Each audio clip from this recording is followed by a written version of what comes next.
Napatingin din ang iba sa likod dahil meron na amang nagsalita at sinabi ni Ampere na masaya na siya sa lugar na iyon dahil pare-parehas silang mga scientist na nandoon. Dahil doon ay ngumiti na ang lahat at sinabi na pipirmahan na rin nila ang kanilang mga kontrata.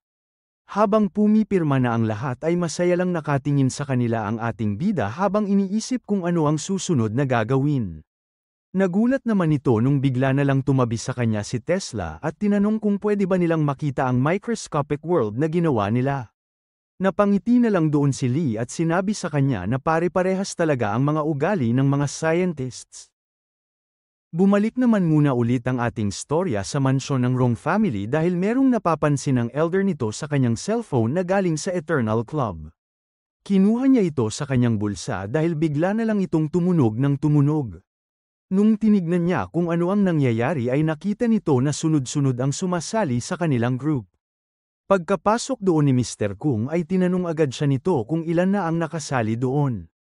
Hindi pa rin alam ng matanda kung ano ang nangyayari kaya sinabi lang nito ng kalmado sa kanyang kaibigan na pang-12 na yon. Hindi naman makapaniwala doon si Kung at sinabi na ang dami agad ng dumagdag simula nung nagtimpla lang siya ng kape. Sumang-ayon naman sa kanya ang elder pero iniisip pa rin ito kung ano kaya ang ginagawa ngayon ni Mr. Lee. Habang nakatingin sa mga chat ay sinabi ni Mr. Kung na kailangan na niyang makasali agad dahil baka matabyo na siya dahil sa dami ng active members doon. Pinatahimik naman na muna siya ng kanyang kaibigan dahil tinitignan nitong mabuti kung ano ang pinag-uusapan ng mga members. Nakita nito na merong mga dayuhan na sumali at ito ang mga sinali ng ating bida na galing sa South America. Hindi naman makapaniwala ang dalawa nung nakita nila na merong nagbanggit ng pangalan sa group chat.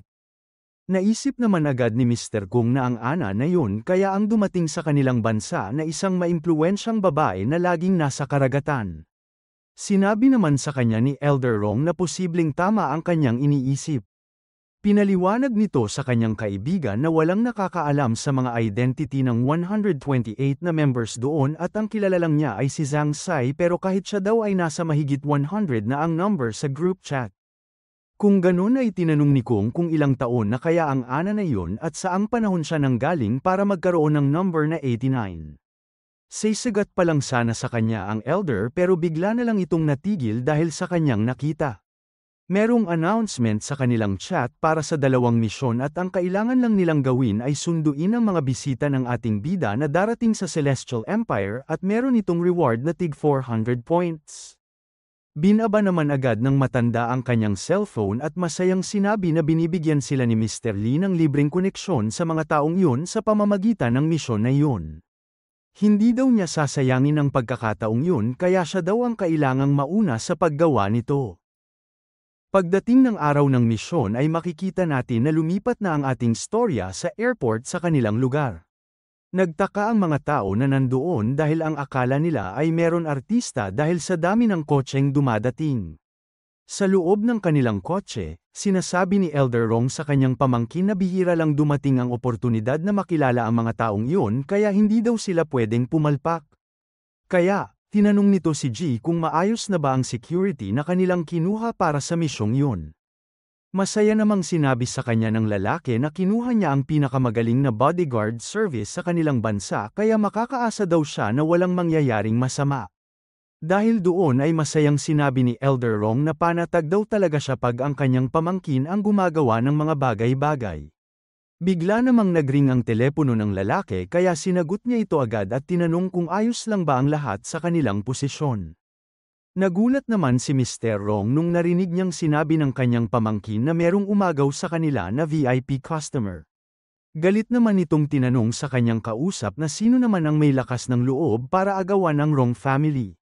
Nung sinabi ng kanyang kausapa kung sino ang gumawa noon ay hindi na ito nagsalita at binaba na lang ang telepono. Nung tinanong siya ng kanyang uncle kung sino ang gumawa noon ay sinabi nito na ayon sa kanyang nakausap ay ang Chen family daw ang kumuha sa kanila. Sinabi naman ng matanda na alam niya na mas asama ang ugali ng mga Chen brothers pero hindi niya inaakala na kakalabanin nila ang Rong family. Hindi rin gusto ni G kung ano ang nangyari sa kanila kaya galit nitong tinanong si Mr. Rong kung ano ang gusto niyang gawin sa mga iyon. Hindi naman nakapagsalita agad ang matanda dahil bigla na lang itong binalot ng galit. Pero, huminga ito ng malalim para kumalma dahil hindi naman niya gusto ng away. Sinabi nito na hindi siya pwedeng mag-umpisa dahil pag hindi natuloy ang misyon na yun nang dahil sa kanya ay malalagot siya sa ating bida. Inutos nito na pagmasdan na lang nila ang bawat galaw ng Chen Brothers at sinabi na hindi na dapat yun mangyari ulit. Napatingin naman sa labas ang dalawa dahil narinig nila na bigla na lang may pumireno ng malakas sa kanilang tabi. Pagkalabas nito sa kanyang sasakyan ay sumilip agad ang panganay sa Chen Brothers sa bintana ni Elder Rong para kamustahin ito. Hindi naman pinakita ng matanda ang kanyang galit kaya ngumiti lang ito at sinabi na nandoon lang siya para salubungin ang mga bisita ng kanilang boss. Niloko naman nito ang elder at sinabi na mabilis niyang nakuha ang misyon sa kanilang app pero hindi daw siya masyadong maingat kaya naaga niya ang kinuha niyang security service. Ngumiti lang naman sa kanya si Elder Rong at sinabi na hindi naman masyadong masama ang loob nito sa nangyari kaya ituring na lang daw niya itong maliit na donasyon para sa kanya.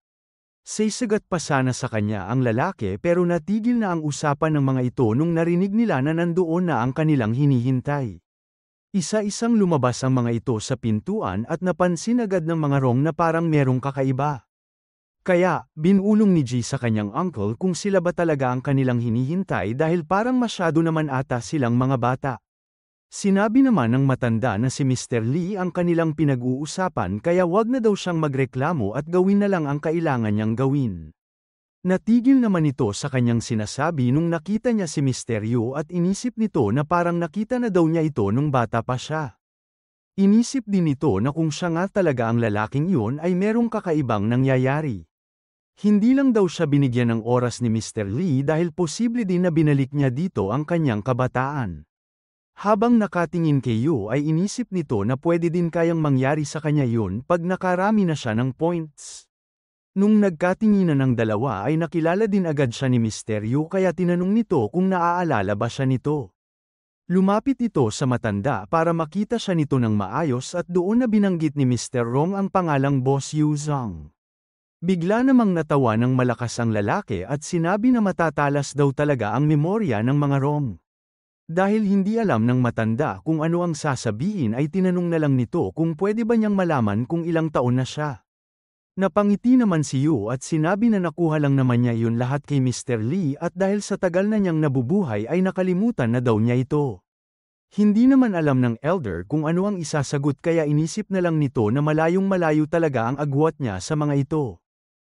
Sa headquarters ng Eternal Club, makikita natin na nag-aabang sa harap ng gate ang tatlong scientists na sila Mr. Greta, Mr. Gaoming, at si Mr. Tang. Bigla namang tinanong ni Gao si Tang kung meron ba siyang ideya sino kaya ang mga darating ngayon doon. Iyon daw kasi ang unang pagkakataon na lumabas pa talaga ang kanilang boss sa harapan para salubungin lang ang mga darating sa kanila. Sinabi naman sa kanya ni Mr. Tang na ayon sa kanyang narinig ay darating doon ang mga kaibigan ng ating bida at ang mga grupo ng scientists na galing sa iba't ibang bansa. Nung narinig ni Mr. Lee na sinabi sa kanya ng bantay sa gate na dumadating na ang maraming kotse ay sinabi nito na papasukin niya agad ito sa loob. Mabilis naman ang nakapasok doon ang mga sasakyan at makalipas lamang ang ilang sandali ay nakaparada na ang lahat ng ito sa harapan. Bumaba naman agad si Mr. Chen at dumiretso sa ating bida para sabihin na nakumpleto na niya ang misyon at nadala na niya ang mga ito ng ligtas doon. Wala naman masyadong pake doon si Lee kaya sinabi na lang nito sa lalaki na mahusay ang kanyang ginawa. Mayabang pa nitong dinagdag na para komportable ang lahat ay naghanda siya ng isang kotse para sa isang tao. Nagulat naman si Chen nung lumabas na galit ang isa at sinabi na hindi daw maganda ang pakikitungo sa kanya ng kanyang driver kaya hindi maganda ang naging biyahe niya papunta doon. Dumiretso agad ito papunta sa loob at sinabi sa ating bida na papasok muna siya para magpalamig. Hindi naman alam ng dalawa kung ano ang iisipin kaya sinabi na lang ng mga ito na parang kakaiba ata ang mga ugali ng dinala doon ng kanilang boss. Pagtingin pa ni Mr. Gao sa ibang dumating ay nanlaki ang mga mata nito dahil sa kanyang nakita. Pamilyar ang itsura ng lalaking bumaba ng sasakyan pero hindi na niya ito inisip dahil sobrang bata naman ata nito para maging scientist na makakatulong sa kanila. Napansin naman nito na kanina pa hindi nagsasalita si Mr. Greta kaya tinanong nito kung hindi man lang ba siya nagtataka. Kalmado naman itong sinabi kay Gao na hindi naman nila kailangang magmadali dahil makikilala rin naman nila ito mamaya. Naglakad ito papunta sa harap at sinabi na kailangan niyang matutong maghintay. Pero, pumunta pala ito sa tabi ng ating bida para tahimik na itanong kung sino ang mga taong yon. Ngumiti naman ito at sinabi na sigurado daw siya na narinig na nila ang pangalan ng karamihan ng mga tao doon kaya pinaalala nito na huwag sila masyadong magugulat. Nung pinakilala nito sa tatlo na ang batang yun ay si Mr. Nikola Tesla ay hindi agad nakapagsalita ang mga ito sa gulat. Dinagdag pa nito na ang unang pumasok kanina sa loob ay ang sikat na Russian chemist na si Mr. Mendeleev. Lalo namang nabigla ang tatlo dahil sa dalawang binanggit pa lang na pangalan ng kanilang boss ay hindi na agad sila makapaniwala. Nilapitan naman agad ni Mr. Tang si Tesla para itanong kung ano ang mga ginawa niyang bago sa loob ng ilang daang taon na nandoon sila sa South America. Hindi naman ito pinansin ang tanong ng Matada dahil tinanong siya nito kung siya ba ang gumawa ng Microscopic World No. 1. Dahil nakita nito sa itsura ni Tang na siya nga ito ay tinawag agad ni Tesla ang lahat ng kanyang mga kasama at sinabi na nakita na niya ang hinahanap nilang scientist. Dahil sa pagmamadali ay hindi na nila pinansin ang ating bida at dumiretso na lang ang lahat ng ito papunta kay Tang para tanungin siya tungkol sa miniature world na ginawa nila. Hindi naman alam ng matanda kung ano ang nangyayari dahil hindi naman sinabi sa kanya ni Mr. Lee na madami palang magtatanong sa kanya. Nung nakita ng time merchant na nagkakagulo na ang lahat ay sinabi nito na dumiretso na sila agad sa meeting room para doon na nila ito mapag-usapan ng mas maayos. Pagdating doon ng lahat ay pinakita agad ni Lee sa mga bago ang itsura ng Microscopic World No. 1 at narinig nila na ang tawag ng mga ito sa kanilang drone ay God's Angel. Pinakita pa nito ang lahat ng kaganapan at kung ano ang mga ginagawa nila sa araw-araw at hindi makapaniwala ang mga ito na nasa industrial era na sila at gumagawa na ng mga makina at gusali. Nagreklamo ang mga ito nung bigla na lang pinatay na ating bida ang kanilang pinapanood. Pero, hindi na ito pinansin ni Lee at sinabi na lang na ang gusto niya sa Microscopic World No. 2 ay hindi sila papakialaman ng outside factors kagaya ng ginagawa nila ngayon. Ito daw ang grand project na gagawin ng lahat ng mga scientist na nandoon ngayon sa kanilang meeting. Pero, bago ang lahat ay kailangan daw muna nilang ipakita ang kanilang progress sa nakaraang 100 taon at sabihin kung ano ang madadagdag nila sa paggawa ng bagong miniature world. Nung tinanong ng time merchant kung sino ang gustong maunang magsalita ay makikita natin na wala agad tumayo sa mga scientist na nandoon. Niloko naman sila ng ating bida dahil sinabi nito na hindi pa ba sapat ang 100 taon ng research para magsalita sila ng 5 minuto sa kanilang harapan. Natigil naman ito sa kanyang sinasabi nung meron siyang narinig na nagsalita sa mga nakaupo.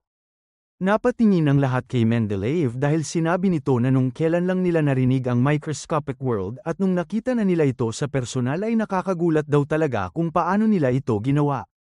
Sinabi nito na dahil sa kanilang mga nalaman ay parang nanliliit tuloy ang kanyang mga achievements dahil doon. Nagulat naman si Mr. Tang sa kanyang narinig kaya tinanong nito na hindi ba't kasali siya sa mga sikat na tao na gumawa ng controlled nuclear fusion. Sinabi ni Mendeleev na tama siya at alam naman daw siguro ng lahat kung ano ang kanilang ginawa. Pinaliwanag nito na ang controlled nuclear fusion daw ay kilala din sa pangalang artificial sun at ito daw ang pinakamalakas na energy source na nagawa ng mga tao. Nung narinig ito ng ating bida ay napapikit na lang ito dahil hindi niya alam kung bakit nanliliit siya sa achievement niyang iyon. Dinagdag pa nito na naghahanap sila ng paraan para paliitin ang sukat nito dahil hindi praktikal ang isang device na kasing laki ng isang buong kuweba. Napatingin naman ang lahat kay Mr. Greta nung bigla na lang itong tumayo sa kanyang upuan. Sinabi nito na pag nagawa nila itong paliitin ay malaki ang maitutulong nito kung gagawa ulit sila ng miniature world. Kaya, seryoso nitong tinanong kay Mendeleev kung ayos lang ba na tumulong siya sa paggawa noon. Napangiti naman doon ang time merchant dahil naisip nito na maganda pag pinagsama niya ang dalawa iyon. Kaya, pumayag ito sa gusto ni Greta at sinabi sa kanilang dalawa na kailangang magtulong ng kanilang mga team para gumawa ng totoong artipisyal na araw.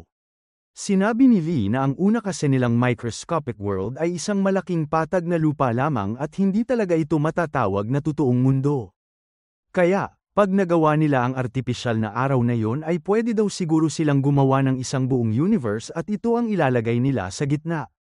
Dahil sobrang namangha ang mga ito nung sinabi sa kanila ng ating bida ang ideya ng microscopic world ay lalo silang naging excited nung narinig nila na meron silang tsansang gumawa ng isang buong universe.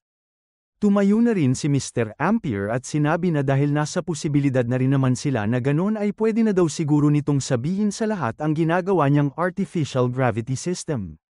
Bago ito magsalita sa harap ay makikita natin na napangiti muna ang Time Merchant at inisip na meron agad binibigay sa kanyang solusyon si Ampere sa isang bagay na naisip lang niya bigla. Habang masayang nakikinig ang lahat sa sinasabi ni Mr. Ampere ay iniisip ng ating bida na tama talaga ang naging desisyon niya na pagsama-samahin ang lahat ng matatalinong tao na galing sa nakaraan.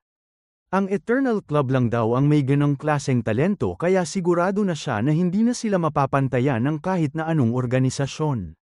Pero, tumigil agad ito sa kanyang iniisip dahil hindi daw pwede na maging kumpiyansa siya masyado. Hindi daw pwede na tumigil na lang siya doon dahil kailangan pa niyang pumunta sa mas malayo pang nakaraan para humanap ng mga mas talentado pang tao at magamit ang kanilang mga ancient technologies. Natigil naman ito sa iniisip nung nakita niya na tapos nang magsalita sa harap si Mr. Ampere. Tumingin ito bigla sa kanyang boss at tinanong kung ano ang masasabi nito at kung meron ba siyang mga suggestions. Dahil hindi nakinig si Lee ay sinabi na lang nito na gawin niya kung ano ang sa tingin niyang makakabuti para sa kanilang proyekto at huwag daw siyang manghihinayang sa gastos dahil siya na ang bahala doon. Nung kumalma na ang ating bida ay tinanong na ulit nito ang lahat kung sino pa ang gustong magsalita sa harap. Hindi naman na nagsayang pa ng oras si Tesla dahil tumayo na ito at tinaas ang kanyang kamay. Habang pumupunta ito sa harapan ay napansin ni Lee na suot na naman niya ang peke niyang bigete para seryosohin siya ng mga tao dahil masyado kasi siyang mukhang bata pag wala ito. Nagbulungan naman agad ng mga tao doon dahil kilalang kilala ang pangalang Nikola Tesla at ayon daw sa kanilang mga narinig ay mahigit 1,000 imbensyon ang nagawa nito sa kanyang buhay. Tumawa naman ang isa doon at sinabi na palpak naman ang karamihan nito at masyado lang siyang pinupuri ng mga sumunod na henerasyon sa kanya kaya siya sumikat. Narinig naman ito ni Tesla kaya pinaalam niya sa mga ito na mali sila. Kaya daw hindi niya nalabas ang karamihan ng kanyang mga imbensyon ay wala siyang pera para kumuha ng mga parte para tapusin ang mga ito. Maling akala lang daw ang kumakalat na puro palpak ang kanyang mga ginawa para suruan siya ng kanyang mga kalaban. Hindi naman daw sa pagmamayabang pero sigurado daw siya na pag inisip niya ang isang bagay ay kaya niya itong gawin.